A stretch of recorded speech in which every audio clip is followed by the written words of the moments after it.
Hello दोस्तों, कैसे हैं आप लोग। आशा करता हूं कि आप लोग अच्छे होंगे। तो आज मैं आप लोगों को इस वीडियो के माध्यम से जो है फिजिक्स के 100 महत्वपूर्ण क्वेश्चन कराने जा रहा हूं। ठीक है, चलिए। तो पहला क्वेश्चन है कि यदि ऑक्सीजन का घनत्व हाइड्रोजन के घनत्व का 16 गुना है तो उसके वेग में क्या अनुपात होगा। यदि ऑक्सीजन का घनत्व हाइड्रोजन के घनत्व का 16 गुना है तो उसके वेग में क्या अनुपात होगा, तो इसका आंसर हो जाएगा 1:4। इसको हम लोग घनत्व का जो फॉर्मूला होता है उसको हम कैसे निकालेंगे, तो जैसे 1:, रूट अंडर में जो है 1:, रूट अंडर में 16, और यही रूट के बाहर अगर आएगा तो क्या हो जाएगा 1:4 हो जाएगा। ठीक है, तो इसका आंसर हो जाएगा 1:4। ठीक है, अगला क्वेश्चन है कि ध्वनि ऊर्जा को विद्युत ऊर्जा में रूपांतरण किया जाता है तो माइक्रोफोन के द्वारा। अगला क्वेश्चन है कि एक बम चांद पर विस्फोटित होता है तो पृथ्वी पर उसकी ध्वनि सुनाई देगी। यानी एक बम जो है वो चांद पर विस्फोटित होता है तो पृथ्वी पर उसकी ध्वनि कितने समय में के बाद सुनाई देगी, तो इसका आंसर हो जाएगा विस्फोट की ध्वनि सुनाई नहीं देगी, क्योंकि चांद पर अगर कोई बम विस्फोट होगा तो पृथ्वी पर उसकी ध्वनि सुनाई ही नहीं देगी। ठीक है, अगला क्वेश्चन है कि चमगादड़ बाधाओं को महसूस कर लेते हैं क्योंकि वे उत्पन्न करते हैं। तो चमगादड़ बाधाओं को महसूस कर लेते हैं क्योंकि वे पराश्रव्य ध्वनि तरंग को उत्पन्न करते हैं। ठीक है, पराश्रव्य ध्वनि तरंग को उत्पन्न करते हैं। अगला क्वेश्चन है कि संगीत नोट की गुणवत्ता निर्भर करती है। तो संगीत नोट की गुणवत्ता किस पे निर्भर करती है, तो उस उपस्थित लयबद्ध पर जो है, उपस्थित लयबद्ध पर। अगला क्वेश्चन है कि निम्नलिखित में से कौन सी इकाई ध्वनि की प्रबलता की कथित इकाई है। ध्वनि की प्रबलता की कथित इकाई या ध्वनि की प्रबलता की इकाई जो है वो डेसिबल होती है। ठीक है, अगला क्वेश्चन है कि हाइड्रोस्कोप एक यंत्र होता है जो परिवर्तन दर्शाता है। तो हाइड्रोस्कोप एक यंत्र होता है जो परिवर्तन दर्शाता है क्या, तो पानी के नीचे की ध्वनि का पता लगाने के लिए हाइड्रोस्कोप का प्रयोग किया जाता है।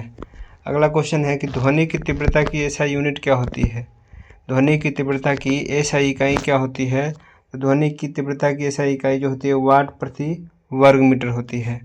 अगला क्वेश्चन है महिलाओं की आवाज़ तीक्ष्ण होती है। मतलब महिलाओं की आवाज़ जो है वो तीक्ष्ण क्यों होती है, क्योंकि अत्यधिक आवृत्ति के कारण, मतलब अधिक आवृत्ति के कारण जो है महिलाओं की आवाज़ तीक्ष्ण होती है। तीक्ष्ण का मतलब हुआ पतला होता है। अगला क्वेश्चन है कि अनुनाद श्रृंखला तंत्र के नियम के अध्ययन के लिए प्रयुक्त उपकरण है सोनोमीटर।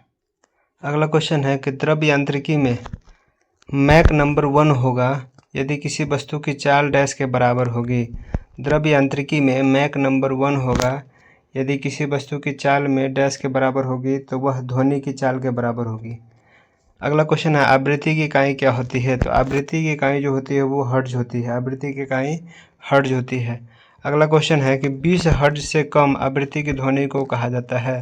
तो 20 हर्ट्ज से कम आवृत्ति की ध्वनि को क्या कहा जाता है, तो अपश्रव्य ध्वनि कहा जाता है। मतलब जिसको आसानी से सुनाई नहीं दे सकते हैं उसे अपश्रव्य ध्वनि कहते हैं, और वह 20 हर्ट्ज से कम होता है। लेकिन वही पराश्रव्य ध्वनि अगर बोला जाए तो वह 20 हर्ट्ज से लेकर के 20,000 किलो हर्ट्ज तक होता है। ठीक है, अगला क्वेश्चन है कि प्रतिध्वनि सुनाई देने के लिए न्यूनतम दूरी क्या होगी। मीटर में जो है न्यूनतम दूरी कितनी होगी, तो प्रतिध्वनि सुनाई देने के लिए न्यूनतम दूरी जो है वह 17 मीटर होगी। ठीक है, अगला क्वेश्चन है कि निम्नलिखित में से क्या ध्वनि का तारत्व निर्धारित करता है।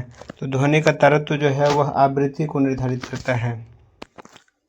अगला क्वेश्चन आवृत्ति की एसआई इकाई क्या होता है, तो आवृत्ति की एसआई इकाई जो होती है वो हर्ट्ज होती है। अगला क्वेश्चन डायग्नोस्टिक अल्ट्रासाउंड का आविष्कार किसने किया था।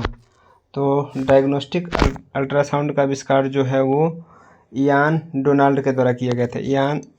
इयान डोनाल्ड के द्वारा जो है। अगला क्वेश्चन है कि ध्वनि की तीव्रता का एसआई इकाई क्या होता है, तो ध्वनि की तीव्रता का एसआई इकाई जो होता है वो डेसिबल होता है। ठीक है, अब हम लोग चैप्टर 5 पढ़ेंगे गतिकी के बारे में जो है, यानी मोशन के बारे में हम लोग अब इस चैप्टर में पढ़ेंगे। ठीक है, पहला क्वेश्चन है कि एक व्यक्ति को स्वतंत्र या मुक्त घूमते घूर्णन प्लेटफॉर्म पर अपने कोणीय संवेग को घटाने के लिए क्या करना चाहिए। एक व्यक्ति को स्वतंत्र या मुक्त घूमते घूर्णन प्लेटफॉर्म पर अपने कोणीय संवेग को घटाने के लिए क्या करना चाहिए, तो बाहर की तरफ हाथों को फैलाना चाहिए, बाहर की तरफ हाथों को फैलाना चाहिए। अगला क्वेश्चन है कि यदि सभी वस्तुएं समान गति से घूम रही है तो निम्नलिखित में से किस वस्तु का संवेग सर्वाधिक होगा।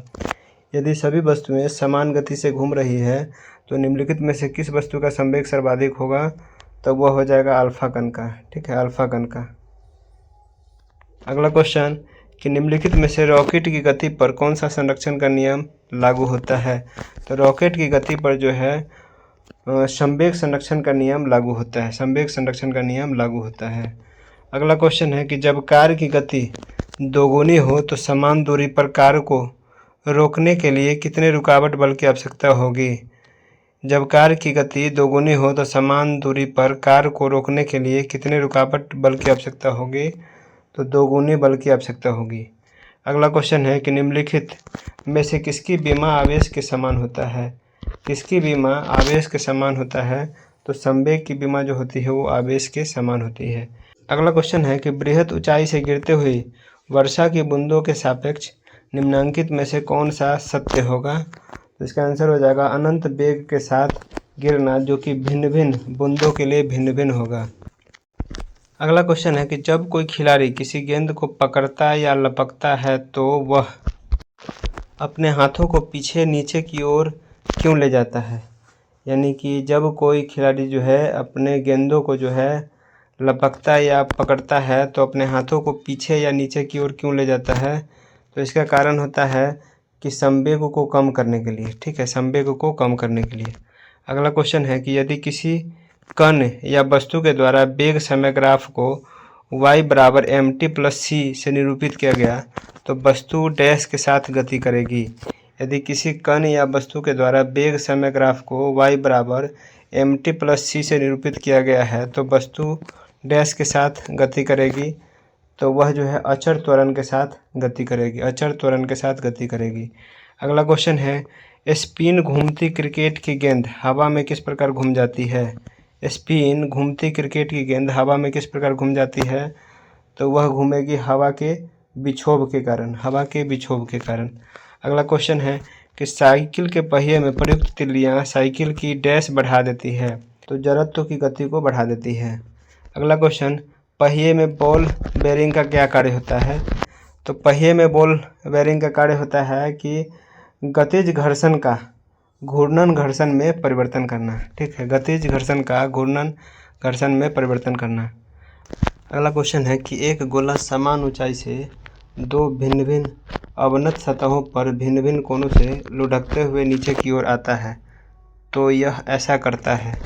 एक गोला समान ऊंचाई से दो भिन्न भिन्न अवनत सतहों पर भिन्न भिन्न कोणों से लुढ़कते हुए नीचे की ओर आता है, तो यह ऐसा करता है समान गति के साथ। ठीक। अगला क्वेश्चन है कि एक एथलीट बढ़त प्राप्त करने के लिए ऊंची कूद से पूर्व क्यों दौड़ता है। एक एथलीट बढ़त प्राप्त करने के लिए ऊंची कूद से पूर्व क्यों दौड़ता है, तो इसका कारण होता है कि जड़त्व गति प्राप्त करने के लिए, जड़त्व गति प्राप्त करने के लिए। ठीक है। अगला क्वेश्चन है कि एक पायलट या वायुयान चालक द्वारा लक्ष्य को भेदने हेतु बम को गिराना होगा। एक पायलट या वायुयान चालक द्वारा लक्ष्य को भेदने हेतु बम को गिराना होगा, तो लक्ष्य से पूर्व। अगला क्वेश्चन है कि एक बम बड़ी मात्रा में छोटे टुकड़ों में विस्फोटित हो जाता है तो सबसे छोटे टुकड़ों का संवेग होगा, तो सबसे छोटे टुकड़ों का जो संवेग होगा वो 0 होगा। अगला क्वेश्चन है कि वेग समय ग्राफ की ढाल निरूपित करता है। तो वेग समय ग्राफ की ढाल जो है वो त्वरण को निरूपित करता है। अगला क्वेश्चन रेल पटरियाँ किनारों पर मुड़ी होती है, क्यों। तो रेल पटरियाँ जो है किनारों पर मुड़ी होती है, इसका कारण होता है कि ट्रेन के बाहर के क्षैतिज घटक से आवश्यक अभिकेंद्रीय बल प्राप्त करने के लिए, ट्रेन के बाहर के क्षैतिज घटक से आवश्यक अभिकेंद्रीय बल प्राप्त करने के लिए। अगला क्वेश्चन है कि जब एक गतिशील कार अचानक रुकती है तो उसमें बैठा यात्री आगे की ओर झुक जाता है। जब एक गतिशील कार अचानक रुकती है तो उसमें बैठा यात्री आगे की ओर झुक जाता है, इसका कारण होता है गति का जड़त्व। अगला क्वेश्चन समान द्रव्यमान वाले एक धातु की गेंद तथा एक रबर की गेंद एक समान वेग से एक दीवार से टकराते हैं तो रबर की गेंद उछल जाती है परंतु धातु की गेंद नहीं। इससे निष्कर्षित होता है कि एक समान द्रव्यमान वाले एक धातु की गेंद तथा एक रबर की गेंद एक समान वेग से एक दीवार से टकराते हैं तो रबर की गेंद उछल जाती है परंतु धातु की गेंद नहीं। इससे निष्कर्षित होता है कि रबर की गेंद के संवेग में बृहद परिवर्तन होता है। रबर की गेंद के संवेग में बृहद परिवर्तन होता है। अगला क्वेश्चन है कि सड़क पर चलती बैलगाड़ी के पहिए की गति किसका उदाहरण है। सड़क पर चलती बैलगाड़ी के पहिए की गति किसका उदाहरण है। तो यह जो है रूपांतरित तथा घूर्णन गति का उदाहरण है। रूपांतरित तथा घूर्णन गति का उदाहरण है। अगला है कि एक शरीर का विराम अवस्था में होना निर्भर नहीं करता है। एक शरीर का विराम अवस्था में होना निर्भर नहीं करता है कोणीय वेग पर। अगला क्वेश्चन कि दरवाजे को आसानी से खोलने के लिए हैंडल को कहाँ लगाना चाहिए। तो दरवाजे को आसानी से खोलने के लिए हैंडल को जो है हिंज के विपरीत मध्य बिंदु से दूर लगाना चाहिए। अगला क्वेश्चन कि एक वस्तु वृत्तीय त्रिज्या r और अचर गति v के साथ एक समान वृत्तीय गति में घूम रही है तो वस्तु का त्वरण होगा। एक वस्तु वृत्तीय त्रिज्या r और अचर गति v के साथ एक समान वृत्तीय गति से घूम रही है तो वस्तु का त्वरण होगा, क्या होगा, तो v²/r। अगला क्वेश्चन है कि एक वस्तु द्वारा तय की गई दूरी वस्तु द्वारा कुल दूरी तय करने में लिए गए समय के वर्ग के समानुपाती होता है तो इसका त्वरण होगा। एक वस्तु द्वारा तय की गई दूरी वस्तु द्वारा कुल दूरी तय करने में किए गए समय के वर्ग के समानुपाती होती है तो इसका त्वरण होगा, क्या होगा, तो त्वरण जो है इसका अचर होगा। अगला क्वेश्चन अचर गति के साथ एक वस्तु क्या होता है, तो त्वरित नहीं होगी। अचर वस्तु के साथ एक वस्तु त्वरित नहीं होगी। अगला क्वेश्चन किसी आदर्श गैस के कणों की औसत गतिज ऊर्जा समानुपाती है। किसी आदर्श गैस के कणों की औसत गतिज ऊर्जा समानुपाती है किसके, तो गैस के विशुद्ध तापमान के समानुपाती होता है। अगला क्वेश्चन है कि गोली दागने के बाद कैनन या गोली का खोल पीछे की ओर धक्का क्यों देता है। तो इसका कारण होता है कि न्यूटन के गति के तीसरे नियम के अनुसार। ठीक है, न्यूटन के गति के तीसरे नियम के अनुसार। अगला क्वेश्चन है कि संवेग परिवर्तन की दर किसके समान होता है। तो संवेग परिवर्तन की दर जो है वो बल के समान होता है। अगला क्वेश्चन निम्नलिखित में से क्या आवेग के बराबर है। तो आवेग के बराबर क्या है, तो संवेग परिवर्तन की दर जो है वो आवेग के बराबर होता है। अगला क्वेश्चन है किसी वस्तु का संवेग किन कारकों पर निर्भर करता है। तो किसी वस्तु का संवेग जो है वो वस्तु के द्रव्यमान पर और वस्तु की चाल पर निर्भर करता है। वस्तु की द्रव्यमान और वस्तु के चाल पर निर्भर करता है। अगला क्वेश्चन है कि जेट इंजन किस संरक्षण के नियम पर कार्य करता है। तो जेट इंजन जो है वो रैखिक संवेग के संरक्षण के नियम पर कार्य करता है। जेट इंजन रैखिक संवेग के संरक्षण के नियम पर कार्य करता है। अगला क्वेश्चन है कि क्या चाल की इकाई नहीं है।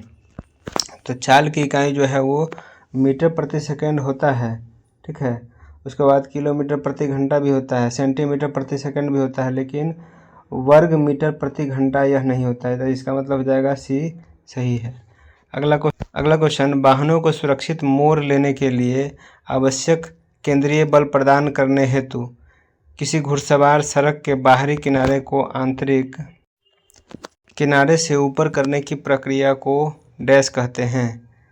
तो उसे जो है सड़क की बैकिंग कहा जाता है। सड़क की बैकिंग कहा जाता है। अगला क्वेश्चन है कि यदि कोई वस्तु सीधी रेखा से गति कर रही है तथा उसकी चाल बदलती रहती है तो वस्तु की गति को क्या कहते हैं। यदि कोई वस्तु सीधी रेखा से गति कर रही है तथा उसकी चाल बदलती रहती है तो वस्तु की गति को क्या कहा जाता है, तो उसे जो है मतलब असमान गति कहा जाता है। ठीक है, उसे असमान गति कहा जाता है। लेकिन वही वृत्त पर जो है कोई गति कर रहा है तो उसको वृत्तीय गति कहा जाता है। अगला क्वेश्चन है कि यदि कोई वस्तु सीधी रेखा से नियत चाल से गति करती है तो इसकी गति को क्या कहा जाता है, तो उसे एक समान गति कहा जाता है। ठीक है, यदि कोई वस्तु सीधी रेखा से नियत चाल से गति कर रही है तो उसकी गति को एक समान गति कहा जाता है। अगला क्वेश्चन सूत्र औसत वेग बराबर होता है u + v/2 में u क्या है। तो u जो होता है वो प्रारंभिक वेग होता है। u जो होता है वो प्रारंभिक वेग होता है और v जो होता है वो अंतिम वेग होता है। ठीक है, u जो होता है प्रारंभिक वेग और v जो है वो अंतिम वेग होता है। अगला क्वेश्चन है कि नियत चाल से गति करने वाली वस्तु के लिए दूरी समय ग्राफ डैश होता है। नियत चाल से गति करते हुई वस्तु के लिए दूरी समय ग्राफ होता है, मतलब क्या होता है, तो सरल रेखा पर होता है। ठीक है, सरल रेखा पर होता है। नियत चाल से गति करने वाली वस्तु के लिए दूरी समय ग्राफ सरल रेखा होता है। अगला क्वेश्चन कि यदि कोई वस्तु वृत्तीय पथ पर एक समान डैश के साथ गति करती है तो इस प्रकार की गति को एक समान वृत्तीय गति कहते हैं। यदि कोई वस्तु वृत्तीय पथ पर एक समान डैश के साथ गति करती है तो इस प्रकार की गति को एक समान वृत्तीय गति कहते हैं। तो यह हो जाएगा चाल। ठीक है, तो हम लोग चैप्टर 6 पढ़ेंगे जिसमें बल तथा गति के बारे में। क्वेश्चन है कि क्या कारण है कि व्यक्ति चट्टान पर प्रहार करते हुए चोटिल हो जाता है। क्या कारण है कि व्यक्ति चट्टान पर प्रहार करते हुए चोटिल हो जाता है, तो इसका कारण होता है प्रतिक्रिया। ठीक है, अगला क्वेश्चन, एक समान गति के साथ एक वस्तु, तो एक समान गति के साथ एक वस्तु क्या होता है, त्वरित हो सकता है। ठीक है, त्वरित हो सकता है। अगला क्वेश्चन है कि ए त्वरण के साथ m द्रव्यमान की गोली किसी लकड़ी के टुकड़े पर दागने पर इसका अंतिम वेग क्या होगा। तो इसका अंतिम वेग बराबर हो जाएगा ma/में m+m। ठीक है, ma/में m+m। अगला क्वेश्चन है कि यदि किसी प्रक्षेप्य या प्रक्षेपी का क्षैतिज परास उसकी अधिकतम ऊंचाई का 4 गुना होता है तो प्रक्षेप का कोण कितना होगा। यदि किसी प्रक्षेप्य या प्रक्षेपी का क्षैतिज परास उसकी अधिकतम ऊंचाई का 4 गुना होगा तो प्रक्षेप का कोण होगा 45 डिग्री का। ठीक है, अगला क्वेश्चन है कि निम्नलिखित में से कौन आभासी बल है। तो आभासी बल जो है वो अपकेंद्रीय बल आभासी बल है। ठीक है, अपकेंद्रीय बल आभासी बल है। अगला क्वेश्चन है कि निम्नलिखित में से कौन क्षणिक या आंशिक अथवा अल्पकालिक बल है। तो वह जो है घर्षण बल जो है वो क्षणिक या अल्पकालिक बल है। ठीक है, अगला क्वेश्चन कि एक वस्तु द्वारा तय की गई दूरी तय करने के लिए किए गए समय के वर्ग के समानुपाती है तो इसका त्वरण क्या होगा। एक वस्तु द्वारा तय की गई दूरी तय करने के लिए किए गए समय के वर्ग के समानुपाती होगा तो इसका त्वरण क्या होगा। तो इसका त्वरण जो होगा वो अचर होगा। जब किसी वस्तु को द्रव में डाला जाता है तो उस पर कौन सा बल कार्य करता है। तो उस पर जो है ऊपरगामी ऊपरी जोर वाला बल भी कार्य करता है और भार वाला बल भी कार्य करता है। अगला क्वेश्चन है कि जब दूध को मथा जाता है तो मलाई दूध से अलग हो जाती है, इसका कारण क्या है। तो जब दूध को मथा जाता है तो मलाई दूध से अलग हो जाती है, इसका कारण है अपकेंद्रीय बल।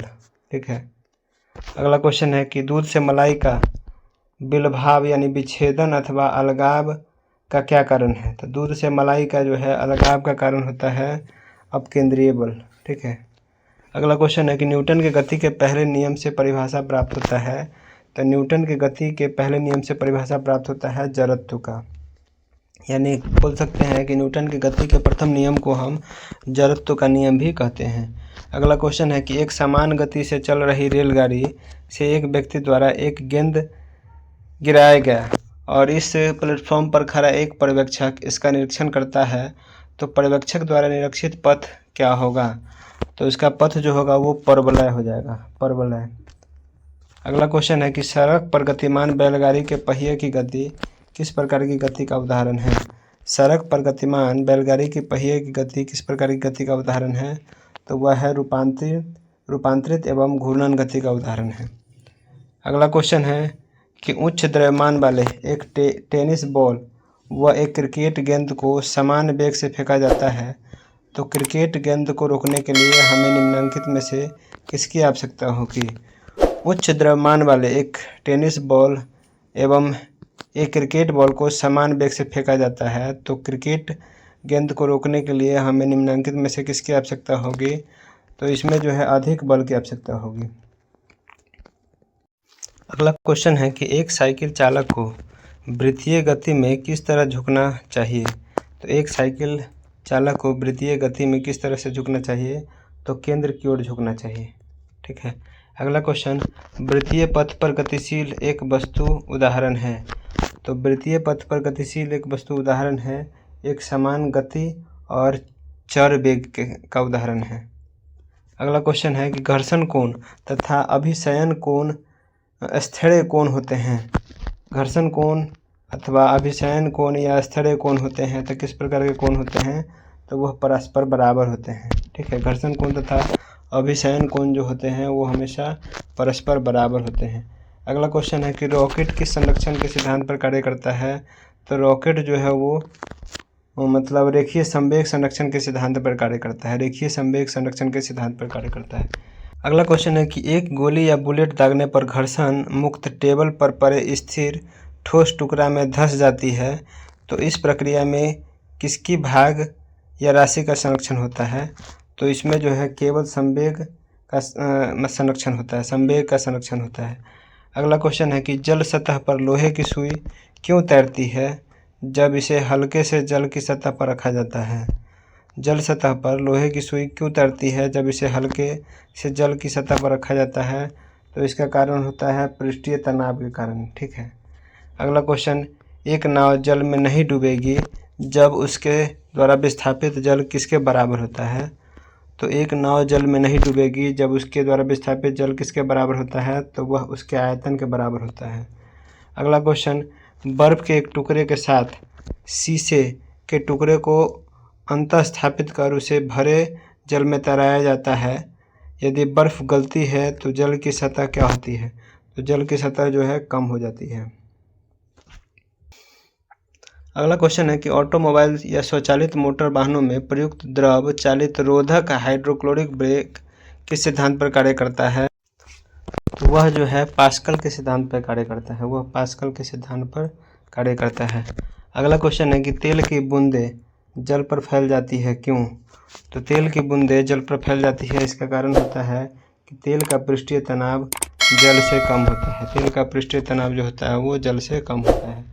अगला क्वेश्चन, एक फाउंटेन पेन किस सिद्धांत पर कार्य करता है, तो एक फाउंटेन पेन जो है वो किसिकत्व के क्रिया पर कार्य करता है, किसिकत्व के सिद्धांत पर कार्य करता है। अगला क्वेश्चन है कि शेविंग ब्रश के रेशे जल से बाहर निकलते ही आपस में चिपक जाती है, इसका कारण क्या होता है, तो शेविंग ब्रश के रेशे जल से बाहर निकलते ही आपस में चिपक जाते हैं, इसका कारण होता है कि पृष्ठीय तनाव। ठीक है, इसका कारण पृष्ठीय तनाव होता है। अगला क्वेश्चन है कि गिरती वर्षा की बूंदें गोलाकार होती है, इसका कारण क्या है, तो गिरती वर्षा की बूंदें जो है गोलाकार होती है, इसका कारण होता है पृष्ठीय तनाव। अगला क्वेश्चन कि सभी मूल आधारीय बलों में सबसे कमज़ोर बल कौन सा होता है, सभी मूल आधारीय बलों में सबसे कमज़ोर बल कौन सा होता है, तो वह होता है गुरुत्वाकर्षण बल। अगला क्वेश्चन है कि कठोरता के मापांक का अनुपात है, तो वह है अपरूपण प्रतिबल तथा अपरूपण विकृति का अनुपात। अपरूपण प्रतिबल तथा अपरूपण विकृति का अनुपात। अगला क्वेश्चन, लोहे से बना गोला जब पारे से भरे बर्तन में डुबाया जाता है तो यह क्या होता है, लोहे से बना गोला जब पारे से भरे बर्तन में डुबाया जाता है तो यह जो है पारे की सतह पर तैरेगा। अगला क्वेश्चन है कि सीलन युक्त या गीले कपड़े सुखाने की मशीन की किस क्रिया द्वारा सूख जाते हैं, सीलन युक्त कपड़े सुखाने की मशीन की किस क्रिया द्वारा सूख जाते हैं, तो यह जो है अपकेंद्रीय बल के क्रिया द्वारा सूख जाते हैं। अगला क्वेश्चन है कि निम्नलिखित में से कौन सा पृष्ठीय तनाव का परिणाम है, तो वह है किसिकत्व क्रिया। अगला क्वेश्चन कि बांध की दीवार का आधार चौड़ा क्यों होता है, तो बांध की दीवार का आधार जो है चौड़ा क्यों होता है, तो इससे गहराई के साथ सहनीय प्रतिरोध क्षमता बढ़ती जाती है, इससे गहराई के साथ सहनीय प्रतिरोध क्षमता बढ़ती जाती है। अगला क्वेश्चन है कि निम्नलिखित में से किस द्रव में श्यानता अधिकतम है, तो सबसे ज़्यादा श्यानता जो होती है वो तेल में होती है। ठीक है, कि अपमार्जक या सर्फ या डिटर्जेंट मिलाने पर जल पृष्ठीय तनाव होगा तो जल पृष्ठीय तनाव जो है वो घटेगा। अगला क्वेश्चन, वर्तिका अथवा दिया की बाती से तेल के ऊपर बढ़ने या उठने का कारण क्या है, वर्तिका अथवा दिया की बाती से तेल के ऊपर बढ़ने या उठने का कारण क्या है, तो तेल का पृष्ठीय तनाव जो है इसका कारण होता है। अगला क्वेश्चन है कि यदि एक सामान्य ग्लास या ट्यूब, एक ग्लास शीशा के सिक्का ट्यूब दोनों को जल के बर्तन में डुबाया जाता है तो जल का स्तर किस में बढ़ेगा, तो यह जो है दोनों में बढ़ेगा। ठीक है, यानी शीशा में भी बढ़ेगा और केशिका नली में भी बढ़ेगा। अगला क्वेश्चन है कि जब दो छड़ें एक तांबा तथा दूसरी इस्पात की छड़ को पानी में डुबाने पर समान उत्प्लावनता उठाव का अनुभव होता है तो दोनों क्या रखती है? जब दो छड़ें एक तांबा तथा दूसरी इस्पात की छड़ को पानी में डुबाने पर समान उत्प्लावनता या उठाव का अनुभव होता है तो इसका कारण क्या होता है? तो इसका कारण होता है समान आयतन। अगला क्वेश्चन है कि एक स्थिर घूर्णी या चरखी का प्रयोग कुआं से जल निकालने के लिए किया जाता है। कारण क्या होता है? तो कारण होता है कि बल सहज दिशा में आरोपित होता है। एक स्थिर घूर्णी या चरखी का प्रयोग कुआं से जल निकालने के लिए किया जाता है। इसका कारण होता है कि बल सहज या सुविधाजनक दिशा में आरोपित होता है।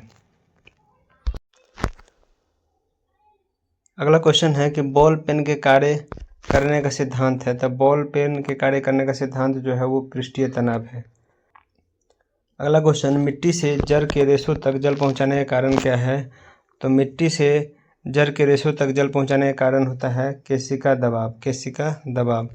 अगला क्वेश्चन, तैलीय सतह पर जल की बूंदों के ठहराव न होने का कारण है। तैलीय सतह पर जल की बूंदों के ठहराव न होने का कारण है तो पृष्ठीय तनाव। अगला क्वेश्चन, यदि मलाई दूध से अलग होती है तो दूध का घनत्व क्या होगा? यदि मलाई दूध से अलग होगी तो दूध का घनत्व क्या होगा? बढ़ेगा। अगला क्वेश्चन, किस गुण के कारण रेन प्रूफ कोट तथा टेंट की सामग्री वस्तु जो है वो जल में प्रतिरोधक का गुण आता है? किस गुण के कारण रेन प्रूफ कोट तथा टेंट की जो सामग्री होती है में जल प्रतिरोधकता का गुण आता है? तो वह होता है पृष्ठीय तनाव के कारण। जब दो बर्फ के दो टुकड़ों को एक साथ मिलाया या दबाया जाता है तो वो आपस में जुड़ करके बर्फ का एक टुकड़ा बन जाता है। निम्नलिखित में से उसको जुड़ने में कौन मदद करता है? तो जुड़ने में मदद जो होता है हाइड्रोजन बंध निर्माण जो है करता है। अगला क्वेश्चन है कि जब पत्थर के किसी टुकड़े को जल में डुबाया जाता है तो यह डैश के बराबर जल को विस्थापित करता है। जब पत्थर के किसी टुकड़े को जल में डुबाया जाता है तो यह डैश के बराबर जल को विस्थापित करता है तो वह आयतन के बराबर विस्थापित करता है। अगला क्वेश्चन है कि बलों की न्यूनतम संख्या जो वस्तु को साम्यावस्था में बनाए रखती है तो वह जो है 2। ठीक है, बल की न्यूनतम संख्या जो वस्तु को साम्यावस्था में बनाए रखती है वह है 2। अगला क्वेश्चन है किस नियम की सहायता से धातु की शुद्धता निर्धारित की जा सकती है? तो किस नियम की सहायता से धातु की शुद्धता निर्धारित की जा सकती है? तो वह है आर्किमिडीज के सिद्धांत के आधार पर। अगला क्वेश्चन है कि किसी खास व्यवस्था में लंबाई, द्रव्यमान और समय का मात्रक क्रमशः 10 सेंटीमीटर, 10 ग्राम तथा 0.1 सेकेंड है तो इस व्यवस्था में बल की माप कितनी होगी? तो बल की माप जो होगी वो 0.1 न्यूटन होगी। अगला क्वेश्चन कि पृथ्वी के केंद्र पर किसी वस्तु का भार होगा। तो पृथ्वी के केंद्र पर किसी वस्तु का भार जो होगा वो क्या होगा? 0 होगा। ठीक है, 0 होगा।